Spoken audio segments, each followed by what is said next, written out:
Hi guys, so Friday's strength work. You guys have some isometric or some static or some stability work today. So not a lot of movement going on, but a lot of strong isometric or stabilizing contractions. And we're gonna cycle through 3 movements and they are all time-based. The first movement is a wall sit. That one's gonna be 40 seconds. That's on the top end. If that feels like a lot, definitely scale back some of the time on that. The second one is going to be a reverse bridge plank, and this is a movement you're familiar with. You've seen it in some warm-ups and some workouts as well. And then the third movement is going to be a side plank. So a lot of hip and kind of lower body through upper body stability today.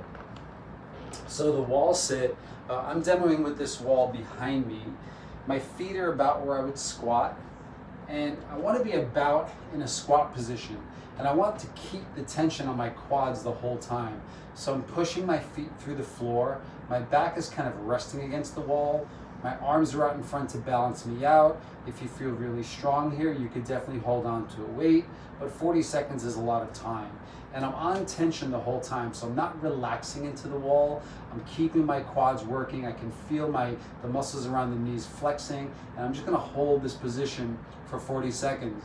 When you're done with the 40, this is a long time to be holding onto the quads. So I'm probably gonna take my hands behind me, let myself come forward, and use my hips to come to standing. So this way I'm not falling off of the wall.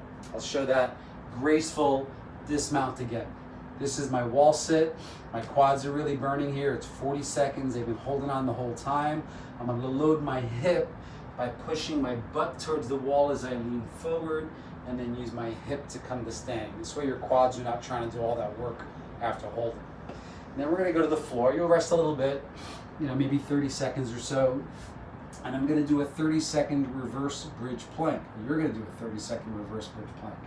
For this one, my hands are behind me, fingers facing out to the side, maybe forward if you're a little more flexible through the shoulders. And I'm just leaning back a little bit. So my feet are again about where I would squat, and my knees are bent. The foot position relative to your butt should be like maybe a foot or so. So not way out in front, but I'm also not way tucked in over here. Maybe like 12-ish inches, maybe a little bit more away from my butt. Shoulders get active, so I push into the floor. Hips get active, and I'm gonna bridge up and hold here. I'm holding this reverse bridge plank for 30 seconds. So I'm squeezing my butt, keeping my abs on, and I'm really pushing through the floor with the shoulders.